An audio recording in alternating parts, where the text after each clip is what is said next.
Captain Min Jun Park stood on the bridge of the diplomatic vessel Harmony and watched the stars pass by. He had been doing this job for 15 years now, talking to alien species, solving problems, making peace. It was good work. It made him feel like humanity was doing something right out here in the galaxy. Behind him, Commander Jae-Sung Kim checked the navigation systems. Kim was younger, more serious. He had been a soldier before becoming a ship officer. Sometimes Min Jun caught him looking frustrated during diplomatic meetings. "Captain, we're receiving a message from the Galactic Council," the communications officer said. "They want us to help with a situation in the Outer Rim." Min Jun nodded. "Put it through." The screen showed Ambassador Su-Min Lee. She was Earth's representative at the Council. Her face looked tired. "Captain Park, we need your ship. The Crashen Dominion is making threats against the colony world of Varela Prime. We need human mediators there." "The Crashen?" Kim spoke up. "Those are the reptilian species, right? The aggressive ones?" "Yes," Su-Min said. "They've been expanding their territory. The Vareli are asking for help. You know how they are. Small, peaceful, completely unable to defend themselves." Min Jun knew the Vareli well. They were herbivores, barely 4 feet tall, with big eyes and gentle personalities. They reminded humans of prey animals from Earth. Many humans felt protective of them. Dr. Hye-Jin Choi, one of Earth's best xenobiologists, had been working on Varela Prime for 2 years. She loved the Vareli children, called them cubs, and spent her time teaching them. "We'll go," Min Jun said. "Send us the coordinates." The trip to Varela Prime took 3 days. When they arrived, they found Crashen warships already in orbit. Min Jun opened a communication channel immediately. "This is Captain Min Jun Park of the human diplomatic vessel Harmony. We're here to help negotiate." A Crashen face appeared on screen. Scales, sharp teeth, cold eyes. "I am Commander Vecthos. There is nothing to negotiate. The Vareli are in our territory. They will submit or be removed." "The Galactic Council recognizes Varela Prime as an independent world," Min Jun said calmly. "What you're proposing is an act of war." Vecthos laughed. It sounded like rocks grinding together. "War? You humans talk about rules, about laws, about proper conduct. You are soft. Your species comes from a death world, yet you act like scared children. The Vareli will be ours. If you try to stop us, we will remove you too." The communication cut off. Kim slammed his hand on the console. "Captain, we should call for military support. These Crashen are not going to listen to words." "Probably not," Min Jun agreed. "But we'll try anyway. That's what we do." What Kim said was true, though. Other species found humans strange. Earth was classified as a death world. High gravity, dangerous weather, thousands of predators, diseases that could kill in days. Humans came from a place where everything tried to kill them. Yet when humans reached the stars, they were friendly, helpful. They followed rules strictly. They talked before fighting. They showed mercy to defeated enemies. The galaxy didn't understand. Most species from death worlds were aggressive, territorial, violent. Humans were none of these things. At least that's what everyone thought. The Crashen attacked 2 days later. They hit 3 Vareli settlements from orbit. Min Jun immediately called for Earth's military fleet. Help would arrive in a week. Until then, the Harmony and 2 other human ships in the area would have to hold. "All human vessels, this is Captain Park. We're going to defensive positions. Evacuate civilians first. Follow all protocols. Proportional response only." Kim looked at him. "Proportional response. Captain, they just killed thousands of Vareli." "I know," Min Jun said quietly. "But we follow the rules. We're better than this." The human ships fought carefully. They positioned themselves between the Crashen fleet and the planet. When Crashen ships fired, humans fired back, but only at military targets. They disabled ships instead of destroying them. They broadcast warnings. They followed every rule of warfare that the Galactic Council had established. The Krashen thought it was hilarious. "Look at the humans," Vectos broadcast on open channels. "So worried about rules, so careful not to hurt us too badly. This is why Deathworlders should stay on their worlds. You have the strength, but not the spine to use it." Minjun ignored the taunts. Down on the planet, Dr. Hyejin Choi was organizing evacuations. She had 300 Varelli cubs with her at the research station. The youngest was only 2 years old. She loaded them onto transport ships, singing songs to keep them calm. "It's okay, little ones," she said in the Varelli language. She had learned it perfectly. "We're going on a trip. The nice human ships will keep you safe." The cubs trusted her completely. To them, Dr. Choi was like a giant parent. She protected them, taught them, loved them.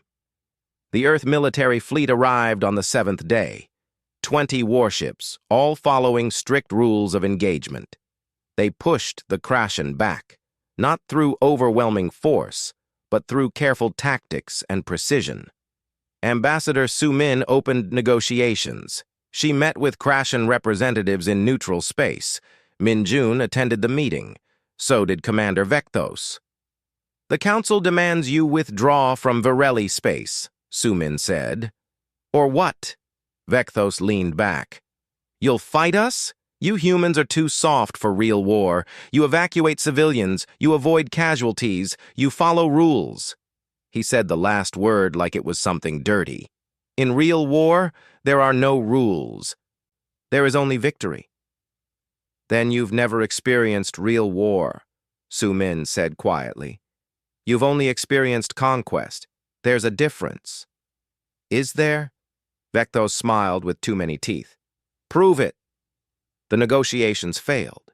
The Krashen agreed to a ceasefire, but only temporary. They would withdraw, they said, but they would return. The Varelli were weak, the humans were soft. Eventually, Varela Prime would fall. Minjun returned to his ship feeling frustrated. Kim was waiting for him. "They're going to attack again," Kim said. "You know they are, and we're going to follow the rules again, and they're going to laugh at us again." "What would you have me do?" Minjun asked. "Abandon everything we believe in?" "I'm saying maybe we should show them why Earth is classified as a death world," Kim said. "We're not peaceful because we're weak, Captain. We're peaceful because we choose to be. Maybe it's time we made a different choice." "No," Minjun said firmly. "We're better than that." But deep down, a small part of him wondered. How long could humanity turn the other cheek? How long could they show mercy to those who saw mercy as weakness?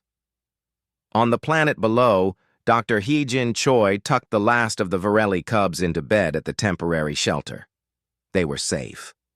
For now. "Dr. Choi," one of the cubs whispered, "will the bad lizards come back?" "No, sweetheart," Hyejin said, stroking the cub's soft fur. "The humans will protect you, I promise." It was a promise she meant to keep, a promise every human meant to keep. They just didn't know yet how much that promise would cost.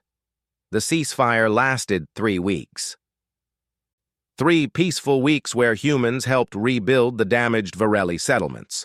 Dr. Hyejin Choi worked 16-hour days, caring for traumatized cubs and organizing medical care. Captain Minjun Park remained in orbit with the Harmony, watching the border with Krashen space. Commander Kim was restless. "They're coming back, Captain. Every scan shows Krashen ships gathering just outside the system." "I know," Minjun said. "Ambassador Lee is trying to get the Council to declare sanctions." "Sanctions?" Kim shook his head. "These are warriors, Captain. They don't care about economic sanctions. They care about strength, and they think we're weak." On the surface, Hyejin received orders to prepare for possible evacuation. Again, she looked at the 300 Varelli cubs in her care. Some were as young as 18 months. They had started trusting humans, started feeling safe again. "We're not leaving," she told her assistant, a young man named Dongmin Song. "These children have already been terrified once. I won't do it to them again." "Doctor," If they attack, we'll have time to evacuate. The human fleet will hold them. They always do. She smiled at a cub who brought her a flower. Thank you, little one. It's beautiful. The Crashin attacked on a Tuesday.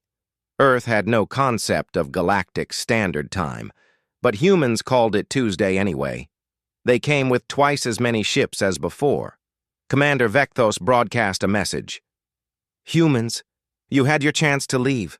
Now you will watch as we take what should be ours. And you will do nothing because you are bound by your precious rules. The human fleet moved into defensive positions. Min Jun gave the same orders as before. Protect civilians, evacuate settlements. Proportional response, follow all protocols. The battle was harder this time. More Crashin ships meant more firepower. The human fleet held, but barely. On the planet, evacuation ships began lifting off from every settlement. At the research station, Hyejin organized the cubs into groups. Okay, children, remember the drill? We're going to walk to the ships very calmly. Hold hands. Stay together. The cubs were scared but obedient. They trusted Dr. Choi. Where she led, they would follow. Dongmin monitored the orbital battle on his datapad. Doctor, the human ships are holding. We have time. They loaded the first two groups onto transport ships. 60 cubs per ship, with human caretakers. The ships lifted off smoothly, heading for the medical vessel sanctuary in high orbit. The third transport was loading when everything went wrong. Vecthos saw the refugee ships on his scanners, saw they were marked with civilian codes, medical vessels, protected under every galactic warfare convention. He looked at his tactical officer. Target those ships, he said. Commander, those are civilian transports marked as medical. It would be a war crime. It would be a message, Vecthos said. Fire. On the Harmony, Min Jun watched in horror as Crashin ships broke formation and accelerated toward the refugee vessels. All ships, intercept course, protect those transports. But they were too far away. The human warships moved fast, but not fast enough. The first transport exploded. 60 Varelli cubs and 5 human caretakers died instantly. The second transport tried to evade. Crashin missiles tracked it precisely. Another explosion. Another 60 cubs gone. The third transport had Hyejin Choi aboard. She was in the passenger compartment, surrounded by cubs who clung to her. The ship's pilot saw the missiles coming and tried to run. For 10 seconds, it looked like they might make it. Then the missiles hit. There were no survivors. On the Harmony's bridge, Min Jun Park watched the explosions. Watched 3 bright flashes where moments ago there had been ships full of children. Ships broadcasting civilian codes. Protected vessels. For a moment, nobody spoke. The bridge was completely silent. Then the communications officer's hands started shaking. She was young, maybe 22. Captain, she whispered. Dr. Choi was on that ship. She was on that ship with the cubs. Min Jun felt something cold settle in his chest. 300 children, 15 human caretakers, all dead, murdered deliberately, while broadcasting civilian codes. Commander Kim stood up slowly. His face was completely blank. Captain, request permission to change rules of engagement. Denied, Min Jun said, but his voice sounded strange. We follow protocol. He stopped. What was protocol for this? What was the proper response to watching children murdered? The news spread through the human fleet in minutes, spread through human space in hours. Earth received the message, the Mars colonies, every human station and settlement. Dr. Hyejin Choi was dead. 300 Varelli cubs she'd died protecting were gone. The Crashin had targeted civilian ships, had laughed while doing it. Something changed in humanity's collective expression. Ambassador Su-Min Lee called an emergency session of the Galactic Council. Representatives from 200 species gathered. They expected her to ask for help, to plead for intervention. Instead, she stood at the podium and spoke in a voice like ice. For 50 years, Humanity has followed your rules. We joined the Galactic Council and adopted your conventions of warfare. We showed restraint, mercy, proportional response. We did this because we believed in civilization, in law, in the idea that even in conflict, there are lines that should not be crossed. She paused. The council chamber was silent.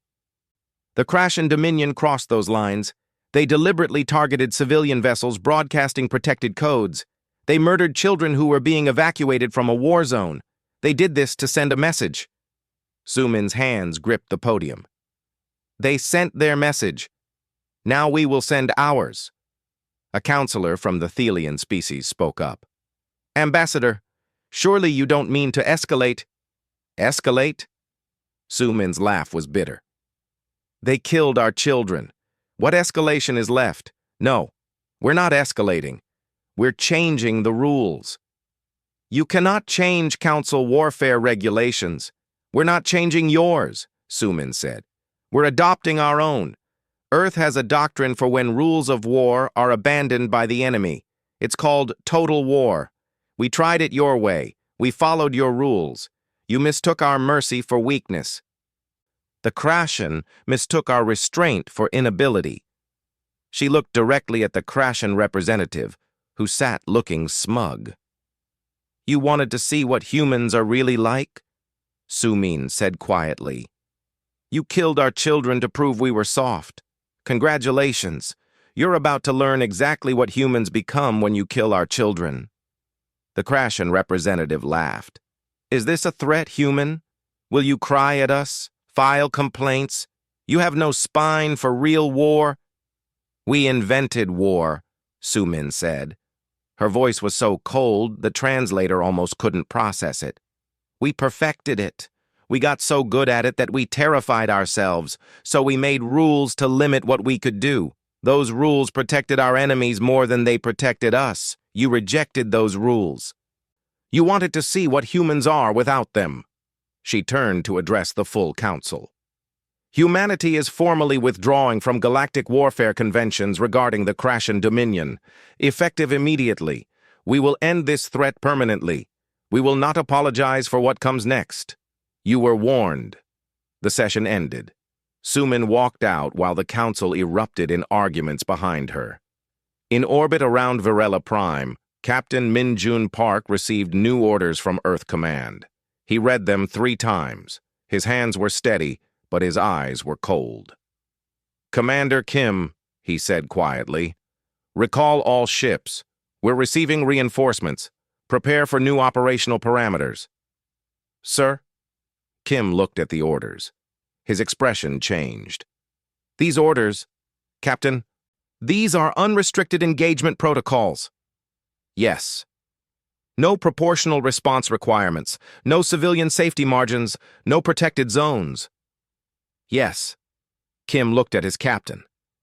They're letting us off the leash. Min-Jun thought of Dr. Choi singing to Vareli cubs, thought of her promise to keep them safe, thought of 300 children who trusted humans to protect them.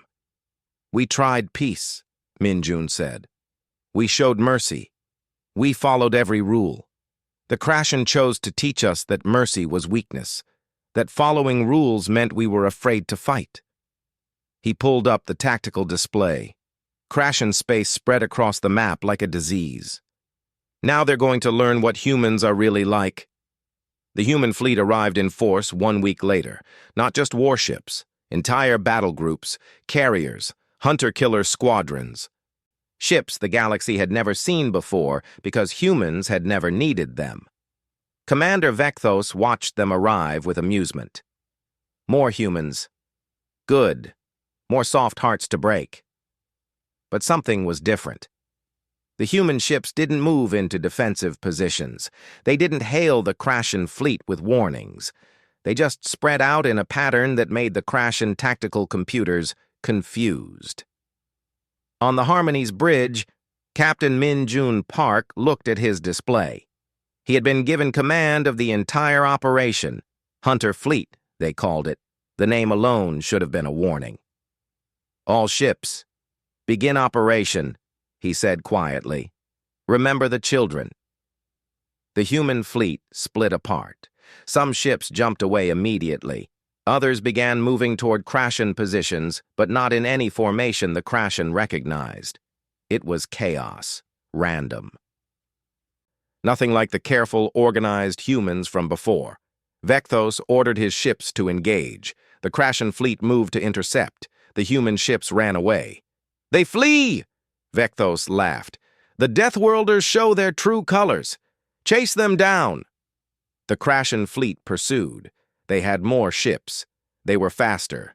They would catch these cowardly humans and destroy them. Then the first Crashen supply depot exploded. 50 light-years away from the battle, a human strike team had appeared from nowhere. They destroyed the depot and vanished before anyone could respond. No warning, no declaration, just destruction. An hour later, another depot gone. Then a mining station, then a shipyard. Vecthos finally understood. The battle at Virella Prime was a distraction. The humans weren't running, they were hunting. "Pull back the fleet," he ordered. "Defend our infrastructure."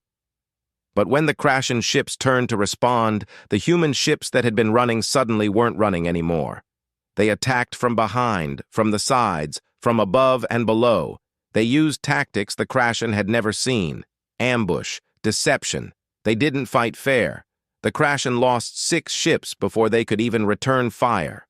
This pattern repeated for days. The humans didn't try to destroy the Crashen fleet directly. They destroyed everything the fleet needed to operate: fuel stations, repair docks, supply lines. Every time the Crashen tried to defend one target, humans hit 3 others. The Galactic Council watched in horror. They sent observers to document what was happening. One of them, a Thelian named Kelros, ended up on the Harmony. "Captain Park," Kelros said nervously, "the Council is concerned about your tactics. These attacks on infrastructure are perfectly legal under the Crashen's own rules of war," Min Jun said. He didn't look away from his tactical display. "They don't have protected zones. They don't distinguish between military and civilian targets. We're simply following their doctrine. But you're destroying their economy, their ability to function as a society." "Yes," Min Jun's voice was flat. "That's total war. You destroy the enemy's ability to make war, every method, every tool. We're being very thorough." "This isn't the humanity we know," Kelros said. "You were always so careful, so restrained."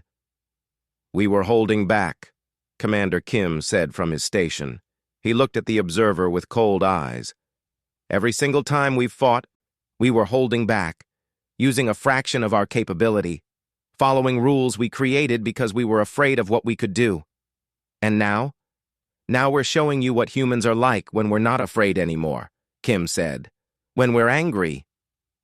On the tactical display, another Crashen facility winked out of existence. Min Jun marked it off his list. 17 targets destroyed today, 32 yesterday. The Crashen Dominion was being systematically dismantled, but the psychological warfare was even worse than the physical destruction. Human ships hacked every Crashen communication network. Every ship, every station, every personal device received the same message. The names of the dead from the refugee ships: 300 Virelli cubs, 15 human caretakers. Dr. Hyejin Choi's name was first on the list. Under each name was a simple message: "This is the price of killing children." Crashen warriors started having nightmares. They would wake up hearing the names. Human ships would appear, broadcast the list, attack, and vanish. The names became a constant reminder.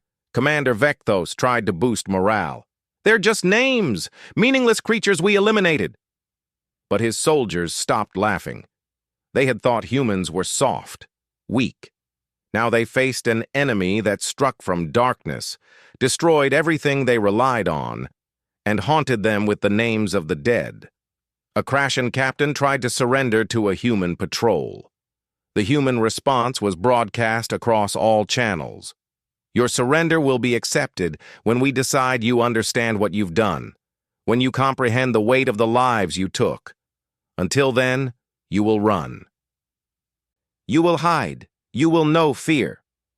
The Krashen had never experienced fear before. They were the predators, the conquerors. Now they were prey, and they didn't know how to handle it. Kelros watched all of this with growing horror. Captain, this is terrorism, psychological torture. Minjun finally looked at him. His eyes were empty. No, observer. Terrorism is killing refugee ships full of children. What we're doing is called justice.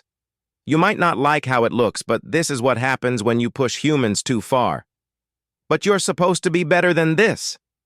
We tried being better, Minjun said. Dr. Choi was better.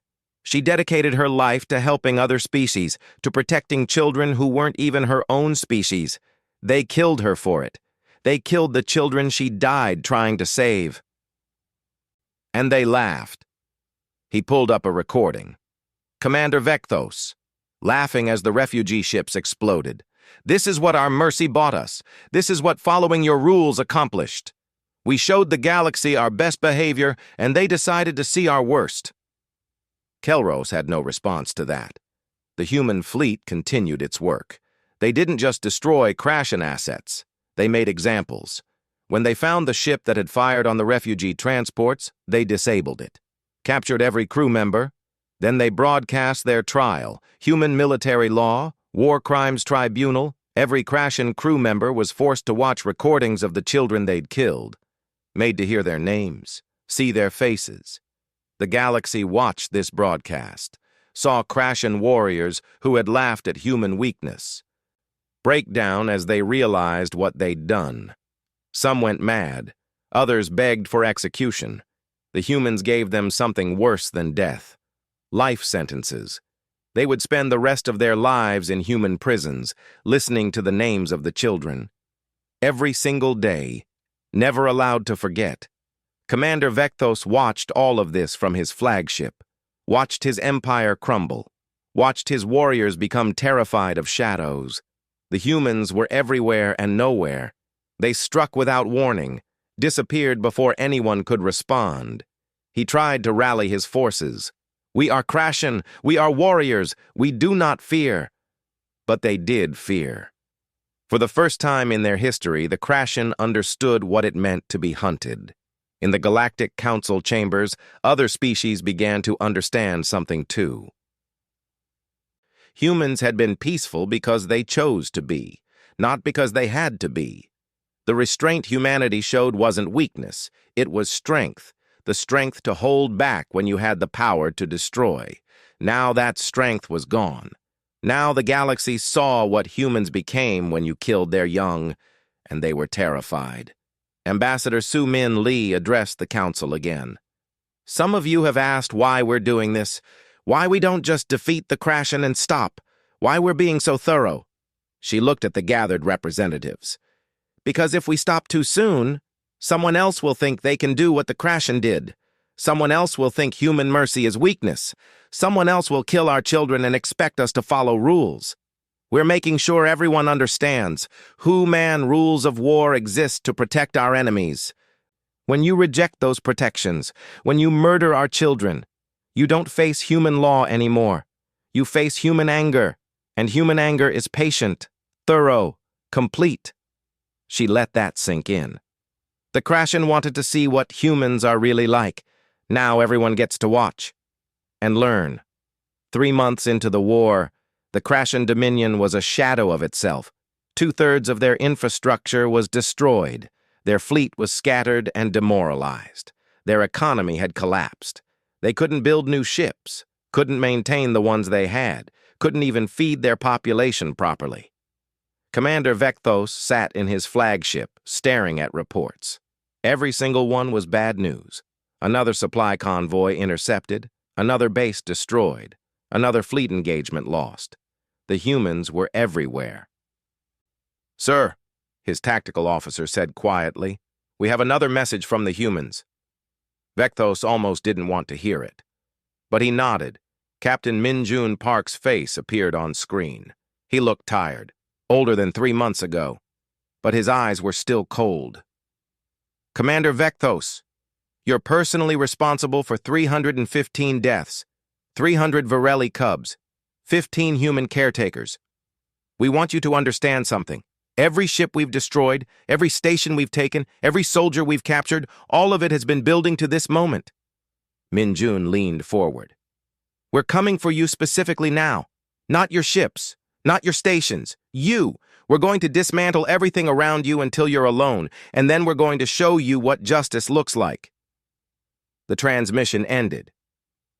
Vectos felt something he'd never experienced before. Real, genuine fear. He wasn't wrong to be afraid. The human fleet began targeting any ship Vectos commanded from. He tried moving between vessels, but the humans always found him. They didn't destroy the ships. They disabled them, captured them, took his crews prisoner but left him free, alone, running. It was psychological torture of the highest order. Every Crashen commander watched their leader flee from ship to ship like a prey animal. The mighty Vectos, reduced to scrambling for safety. Other Crashen commanders tried to surrender. They sent delegations to human ships. The first delegation arrived at the Harmony with official surrender documents. Commander Kim met them in the docking bay. Your surrender is noted but not accepted. What? The Crashen delegate looked confused. We follow proper protocols. We offer unconditional surrender. And we reject it, Kim said. You don't get to decide when this ends. You started this war with an act that violated every rule of civilized warfare. You will end it when we're satisfied you understand what you've done. This is madness. We surrender. The war is over. The war ends when we say it ends, Kim said. His voice was quiet but absolute. When every single Crashen understands what it costs to kill those children, when your entire species learns that human mercy is a gift, not a right, then maybe we'll talk about surrender. The delegates were sent back with that message. The Crashen people were horrified. They couldn't even surrender? What kind of war was this? It was the kind of war humans had learned to fight 10,000 years ago on Earth. Total war. Unconditional surrender. Complete victory. Humanity had spent centuries trying to move beyond this kind of warfare. Trying to be better. The Crashen had forced them to remember old lessons. In the Galactic Council, emergency sessions ran constantly. Other species were panicking. If humans could do this to the Crashen, what stopped them from doing it to anyone else? Ambassador Su-Min Lee answered that question directly. What stops us is you not killing our children. That's the only line. Don't cross it, and you'll never see this side of humanity. Cross it, and this is what you get. A council member from the Zelthan species spoke up. But Ambassador, how long will this continue? The Crashen are broken. Their empire is destroyed. When does the punishment end? When they learn, Su-Min said simply. When every Crashen child knows the names of the cubs their species killed. When murdering children becomes their greatest shame instead of a tactical victory. When they understand in their bones what they took from us. That could take generations. Yes, Su-Min agreed. That's how long it takes to change a culture. We're very patient. Back in Crashen space, the human fleet continued its work. They had started doing something new. Everywhere they went, they built monuments. Simple structures with 315 names carved into them. At every captured Crashen station, every destroyed base, every planet they liberated. The message was clear. Remember this. Never forget.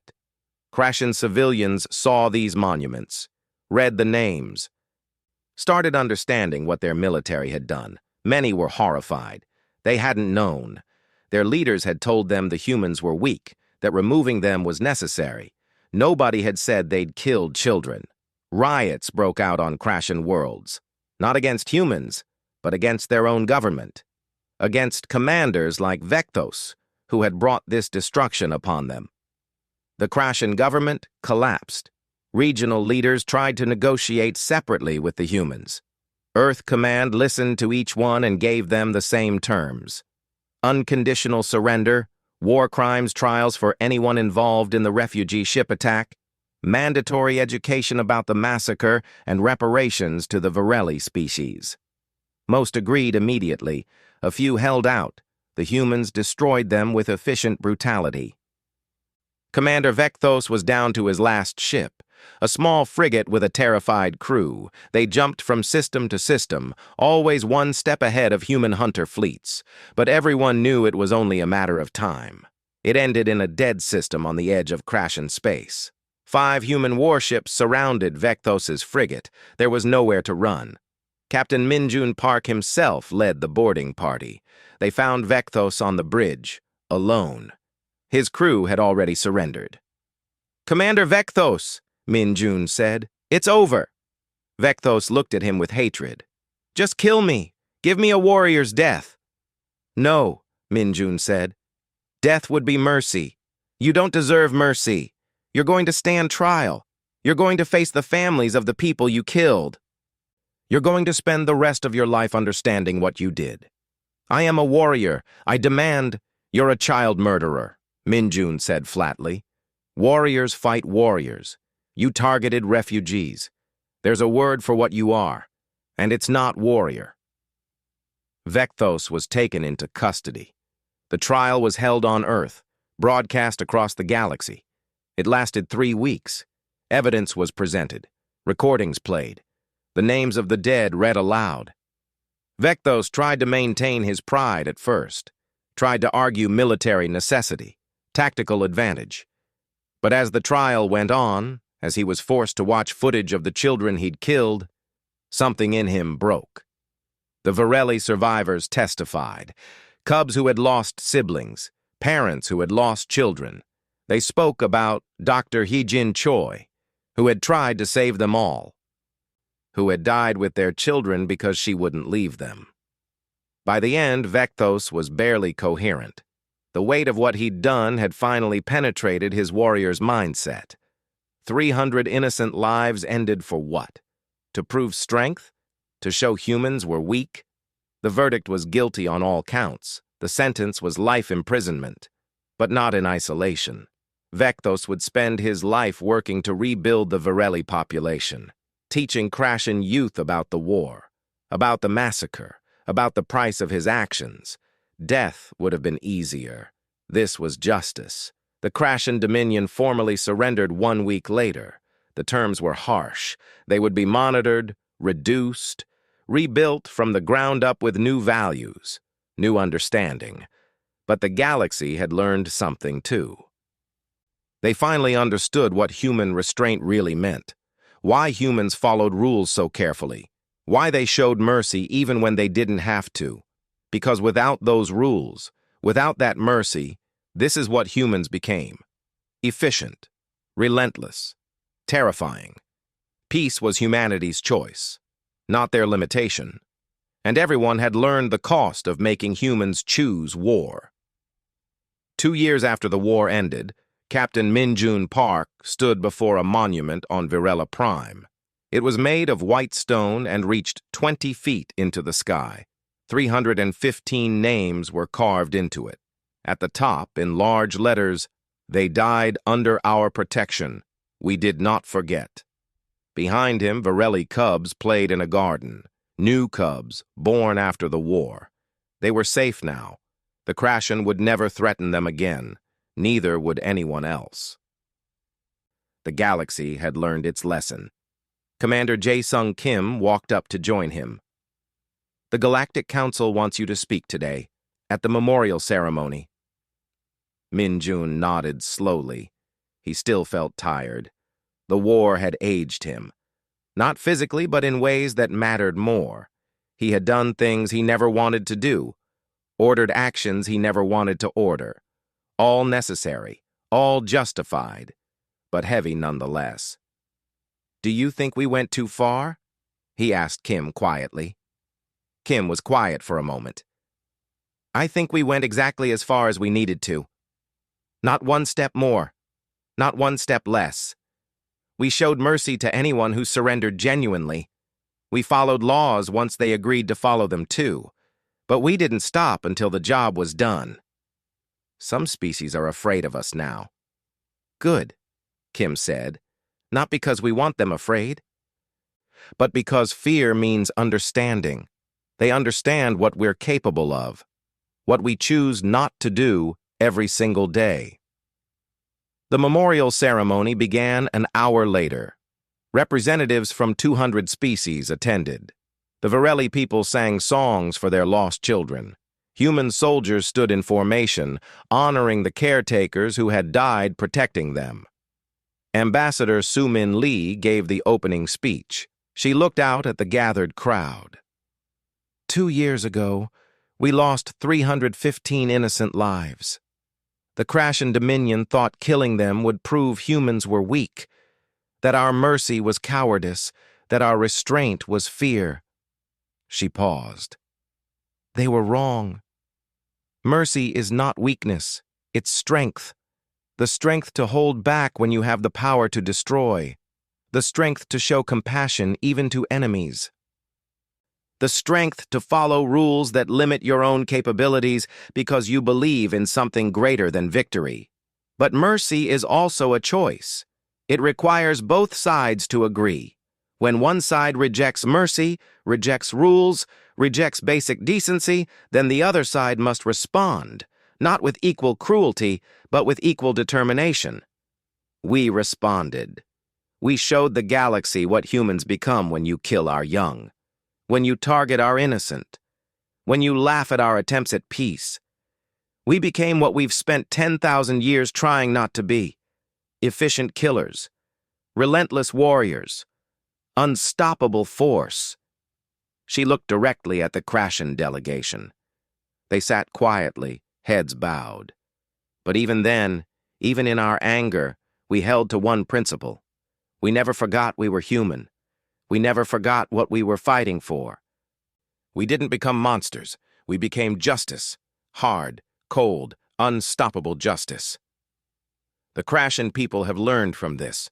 Their children now study the massacre, learn the names of the cubs who died, understand the cost of their leaders' choices. This is not revenge. This is education. This is making sure it never happens again. Captain Minjun Park was called to speak next.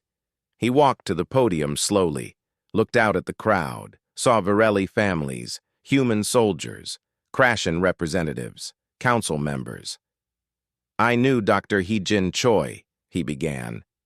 She was kind, patient. She learned the Varelli language perfectly because she wanted to comfort their children.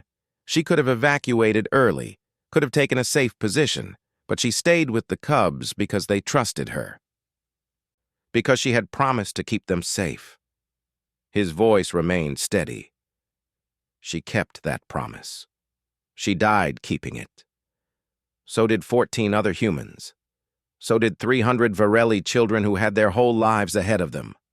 Before the war, other species wondered why humans had so many rules about warfare, why we limited ourselves so carefully, why we showed mercy to defeated enemies, why we avoided civilian casualties even when it cost us tactical advantage. I want to explain something about human history. We didn't develop those rules because we're naturally peaceful. We developed them because we're naturally very, very good at war. Too good, scarily good. We fought wars on Earth that killed millions, wars where we invented weapons so horrible we agreed never to use them. Wars where we learned that victory without restraint means everyone loses. Every human rule of war exists because we broke it once and were horrified at ourselves.